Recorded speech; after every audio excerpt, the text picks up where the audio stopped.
Assalamualaikum warahmatullahi wabarakatuh. Perkenalkan, nama saya Tika Rizky Awaldin dari kelas 08 PPLN 002. Pada kesempatan kali ini saya ingin menjelaskan hasil materi saya, yaitu tentang Undang-Undang ITE dan analisis kasus pencemaran nama baik pada pasal 27 ayat 3. Dan pada kesempatan ini saya membuat video untuk mengerjakan tugas dari mata kuliah 3 profesi.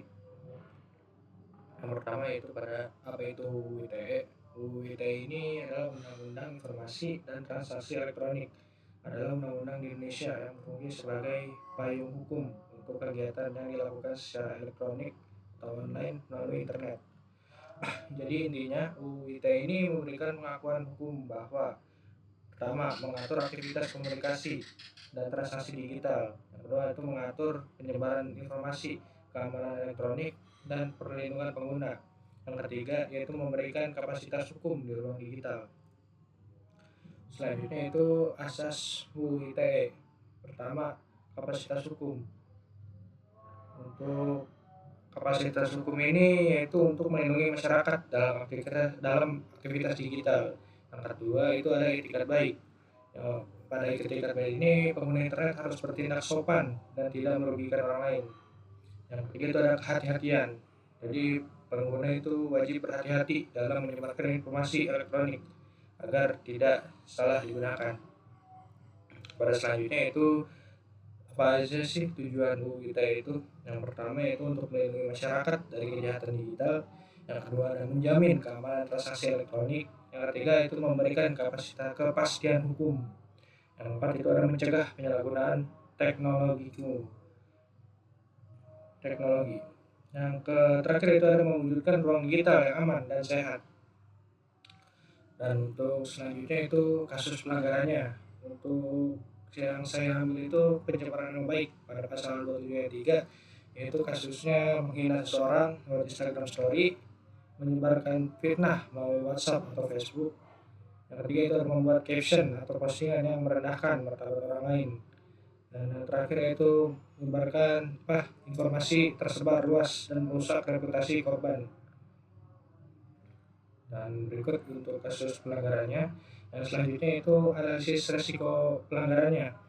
Yang pertama itu pelaku mengunggah konten merendahkan, dan itu masuk resiko. Yang kedua itu informasi disebarkan ke publik. Yang ketiga menyerang kehormatan korban. Yang keempat termasuk tindak pidana elektronik. Yang terakhir itu melanggar hak pribadi dan reputasi. Nah, selanjutnya siapa yang dirugikan? Yang pertama udah pasti korbannya langsung, karena korban akan dirugikan berupa reputasi menjadi rusak dan dampak psikologis karena dari salah penyebaran informasi tersebut yang salah. Yang selanjutnya itu adalah pihak lain. Pihak lain juga akan dirugikan, yaitu kepada keluarganya akan dirugikan, yaitu lingkungan kerja atau instansinya, dan saja itu pada masyarakat jika info memicu konflik besar. Dan selanjutnya itu pasal yang dilanggar atau sanksi. Jadi dari pencemaran nama baik itu pasal apa saja sih yang bisa didapatkan? Yang pertama itu ada pasal 27 ayat 3, itu UU ITE. Jadi pasal selanjutnya ada pasal 45 ayat 3, yaitu penjara hingga 4 tahun, dendanya hingga 750 juta, dan terakhir itu proses hukum. Jadi laporan, penyidikan, dan sidang. Dari konsekuensi dan pencegahannya, pertama konsekuensi hukum, yaitu dipenjarakan atau didenda, dan proses pidana pada pelaku.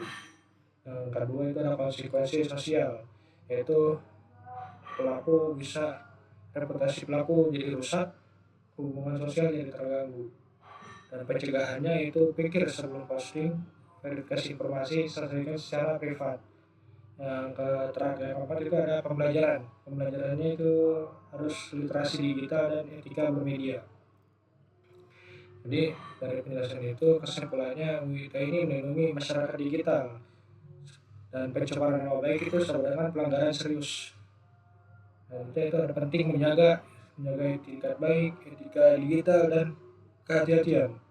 Yang terakhir yaitu jejak digital berdampak hukum. Nah, itu saja yang bisa saya jelaskan. Kurang lebih mohon maaf. Wassalamualaikum warahmatullahi wabarakatuh.